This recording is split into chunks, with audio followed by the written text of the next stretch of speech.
So it's time for me and anybody else that feels called to begin to use our divine connection in prayer, in meditation, in intention, and in focus, or however you connect, whether you do or not, to a higher source to start state changing this stuff. You know, we have to, of course, do everything we can as far as, if we feel called to protest or donate or show up or support in any way. But also keep in mind that anything that is created by a human, anything that is run by a human is on the human plane. And there is a plane that is so far above this. And for any of us who are conscious and awake and have had divine connection, understand that. But we have to be able to get out of our fear model and into the faith model and understand how truly powerful that is and how truly powerful our intentions and our prayers and our meditations are. And I'm calling myself forward in this, and I'm asking anybody who will join me.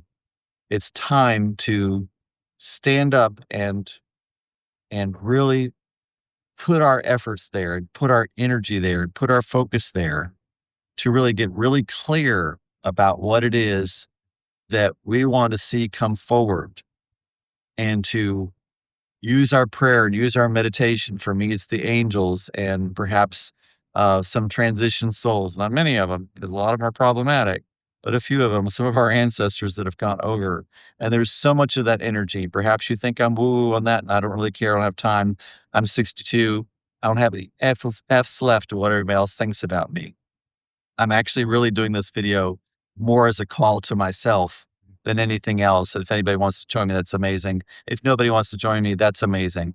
Because as Abraham Hicks says, one person who steps forward in faith has the power of, I think she said 10 million, and that is so true. You have thousands of angels waiting at your lips, 10,000 angels waiting at your lips to rush to your beck and call of whatever it is you call forth. And anything you call forward in love, anything you call forward in that true centeredness, which is where, if you come at something from any other energy but love, you're not your true center, because that's who we truly are. So if you're coming at something not from love, you're not really in your true center. You're not really in your true power, whether you want to be or not, doesn't matter. And it can look like some people really, really in power who are coming from a source of evil, but that is an exhaustive energy. That's an energy that depletes itself. Love is an energy that is infinite and actually grows as you use it. So, but the thing of it is, you have to use it. You know what I mean? Just because you have a whole can of stuff in your pantry, unless you pull it out and open up the can and pour it in the pot on the stove, it's not going to feed you. So what I'm saying is it's time for us to start using that faith muscle. It's time for us to start using that love muscle. It's time for us, and that doesn't have to mean that you are nicer to people or whatever. That could be a totally internal thing, something just between you and your divine connection and source.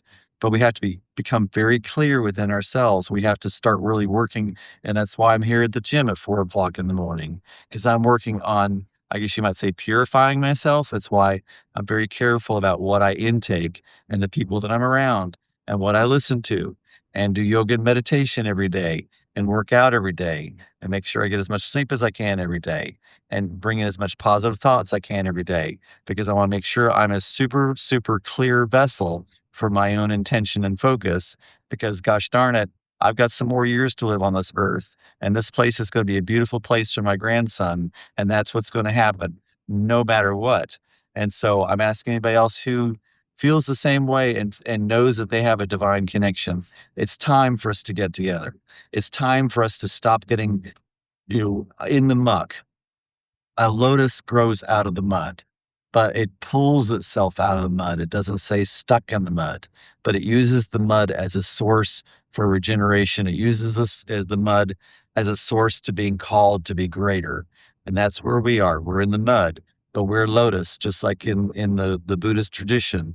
It's time for us to grow out of the mud and to use that mud as a way, as a source of energy to be able to move. Because also think about this, like if somebody is throwing a baseball at you and you have a bat in your hand, when the bat hits the baseball, you're not actually stopping the baseball.